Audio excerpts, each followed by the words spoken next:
You're listening to the Weekend Sport Podcast with Jason Pine from News Talk ZB. One play left for the Warriors.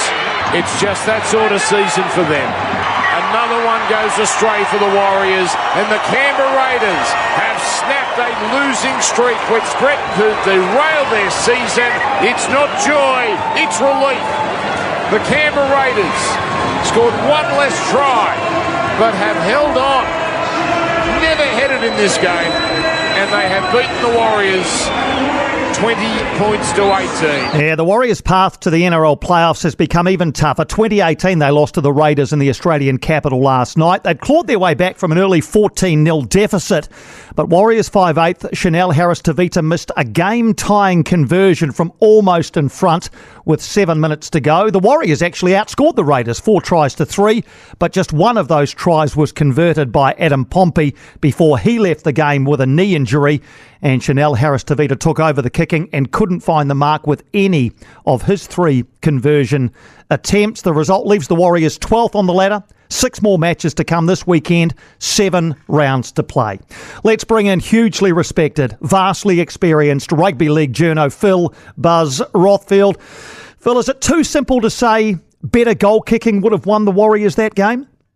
Oh, look, the scoreboard showed that, didn't it? You look at the statistics, yeah, they win. He just didn't land that sitter near the end or any of the other opportunities that he had. And goal kicking in a competition as tight as this one is gold. It's so crucial. And no, you got beaten on goal kick. You scored more tries than the Raiders. So, you're now stuck on 19 points. And I think, sad as it is to say, I think the Warriors can start preparing for Mad Monday because I can't see them being involved in finals football this year. Yeah, look, I think the rugby league public around New Zealand are probably nodding their heads in agreement. But what else could the Warriors have done better last night apart from land their shots on goal? Oh, well, they could have turned up at the start of the game. You know, you don't give any side in this competition. Even, look, Canberra's a middle of the road side. They're not a lowly side, but you can't give 14-point start. Look, I know they've got a comeback in them and they've done it before this year, but the cold, freezing night in the national capital here, they just gave away too much start. They lacked discipline early and, yeah, sorry, mate, I've just got to move my dog out of this room because he's starting to bark. But, yeah, they just didn't turn up for the game. They just didn't turn up early. And it's very, very difficult to come back against this Canberra side that was as desperate as the Warriors to get the 2 points to keep their season alive. Not turning up early, Mitch Barnett said afterwards, we're just finding ways to hurt ourselves. How frustrating must that be for Andrew Webster and the coaching staff?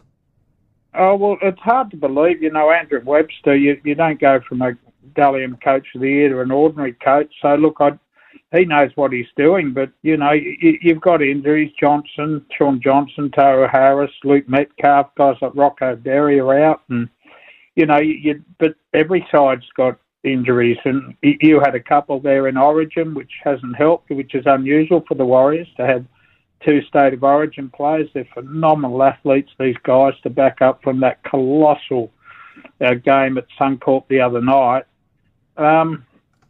Look, I don't know where you go from here, and you know, the reasons for the fact that it just hasn't worked out as, you know, like you'd hoped. You know, I thought you'd be a stronger outfit this year and seriously challenge for the title, but it just hasn't worked out. You look at your draw and the run home, you got West Tigers, Parra, Dolphins, Manly, Bulldogs, Sharks. You know, you win all those games, you'll make it, but I can't see you beating Manly away or the Sharks away, and you know the Bulldogs are very hard to beat these days. I just think it's too tough for assignment from here.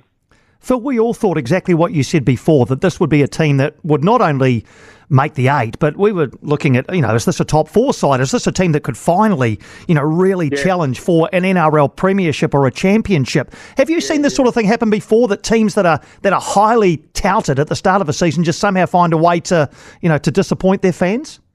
Well, yeah, it does happen. You look at the Parramatta Eels. I know they got rid of Brad Arthur not so long ago, but they started off. Most people would have had them in the top 8 at the beginning of the year, and but you these are years you just have. The losses I can't explain.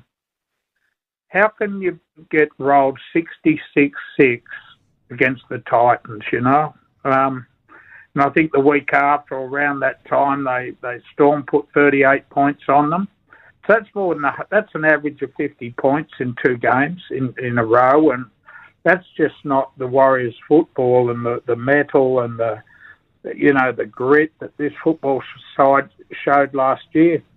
Look, I'm not blaming because I thought Adam Fanua-Blake went all right, but their decline appears to have coincided, with problems in the sheds with him, his decision to walk out in the last year of his contract. I don't know. There was some sort of internal issue to make Andrew Webster, or for him to stand him down. So, but, they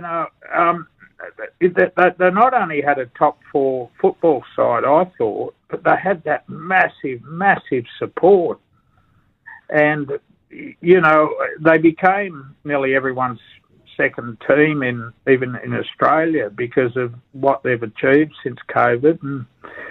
And look, I think they're going to have a look at the roster because there's a few people in that football side. And look, I don't really want to single them out, but they haven't turned up. They haven't justified their pay packets this year, and you're not going to make the finals, so it's going to be a really interesting post-mortem come October.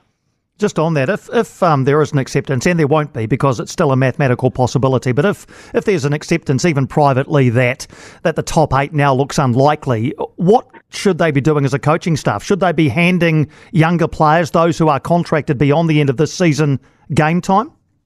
Yeah, look, it's a really good point you make. You're on 19 points, you've got to buy 21, 6 games to go, you win everything, you'll get 33 points, you'll make it. Okay, I reckon 32 points is the cut-off, but as I explained early when I went through the schedule, that will not happen. And plus, you've got a negative for and against.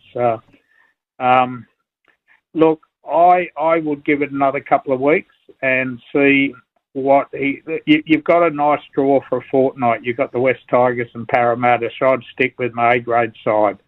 No question, though, in a few weeks' time, when it becomes mathematically impossible to make the 8, it is time. It is time to experiment.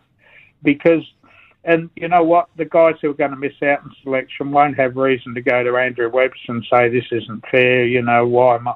Because they haven't aimed up. And yeah, it's been a really disappointing year. As I said, there's a lot of fans here in Australia who just admire so much what they achieved last year, and it was good for rugby league. It really was. They were rating well on television, but that game last night, I think, showed both those football clubs, the Raiders and the Warriors, aren't really top 8 sides this year. It was a pretty messy game, and Ricky Stewart was very quick to concede at his press conference afterwards that the Raiders were lucky to win on the back of your poor goal kicking. Tane Tuopiki started at fullback last night, had to leave and failed an HIA. Roger Tuivasa-Sheck moved from the wing, which is where he started, back to fullback. Would you be playing Roger Tuivasa-Sheck at fullback? Definitely. I think it's time to make that change. I think he's a waste on the wing, and he's still a superstar player. Hasn't reproduced anything like the form this year that when he won the Dally M Award prior to him moving to rugby union. But you want Rogers' hands on the football at every opportunity. You want him poking into the back line, left or right side, just those sweeping movements, that massive step, speed he's got. And, I would not be wasting a play of his ability on the wing. But you know what? I said the same about Zach Lomax at the start of the year, when, a regular centre and Shane Flanagan put him onto the wing and he became the best winger in the NRL this year. And but Tuivasa-Sheck's the fullback or centre. Fullback, you've got to give him the opportunity to poke himself into the game wherever he sees fit. He's so experienced. out the back at fullback, you can see opportunities in a game. You can decide when you're going to inject yourself. And I think that's one thing I'd be doing ASAP.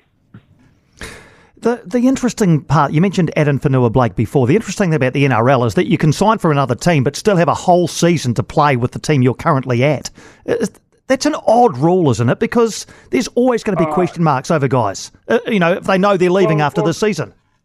Yeah, can I just forget about him for a minute? I've been banging on about, last week was Jason Riles. Now, he was still employed at Melbourne Storm after he'd signed with Parramatta. And he's a young coach about to start, and he needs to, Parramatta are going like bastards, and he needed to prepare for next year. Same with Wayne Bennett. Wayne's coaching two sides over here, signed with South, bringing their players, involved in recruitment, still trying to steer the Dolphins into the side. Footballers are a little bit different. It's really tough. Players and fans, want to support and cheer players who are committed long-term to their football club to win a premiership. And he made it clear, personal reasons, that he wanted out. Mind you, the club and Cameron George have done a great job to pick up Fisher Harris. But it is odd. I don't like it whatsoever, but there are rules in place that allow it to happen. And it's crazy as far as I'm concerned. And look, I reckon it's affected his form. He's not. He was the number one prop in the competition last year, in my view. Magnificent leg speed, power, and he's not this year. And it's been unsettling. If he's coming home for personal reasons, I don't know what they are, but I wish him well, but I don't like the way the NRL allows this sort of thing to happen. But you know what? Sadly, it happens across the competition. And, yeah, I'd like to see a rule that prevents it from happening. Yeah, I don't think you're the only one. Just to finish, if we zoom out, Penrith, the Roosters, the Storm, anyone from outside of that three gonna challenge to win this whole thing this year, Buzz? Well, you've got the trifecta down there, Penrith, Roosters, Storm. Look, I think the Roosters could even, it might be their year. You get Joey Manu back onto the field with Swaley and the Sanders. Their middles are just extraordinary. There's one team I do like, if they can ever get some consistency into the game and if they could take Brookvale Oval with them wherever they went. I'm really, really impressed with that Manly roster. They're a really good footy side, and, they've got Turbo at the back again. Tommy Talau, I reckon, in the centres has been one of the buys of the year. Cherry Evans back from Origin. Great middle, Jake Turbo, Ola Kawatu on the edges. Josh Alloy, they're a good side. And I'll tell you the other buy of the year is nearly that Nathan Brown in the front row. So I think Manly could creep up, take fourth spot and give it a shake. Great to chat to you, Phil. Love talking rugby league with you, getting your expertise. Enjoy the rest of your weekend and hope your dog's okay. You can let him bark now. Thank you. Have a good day. You too, mate. Phil Buzz Rothfield there, one of the most experienced rugby league journalists going around, over 4 decades of experience. Great to have him on Weekend Sport. For more from Weekend Sport with Jason Pine, listen live to News Talk ZB weekends from midday or follow the podcast on iHeartRadio.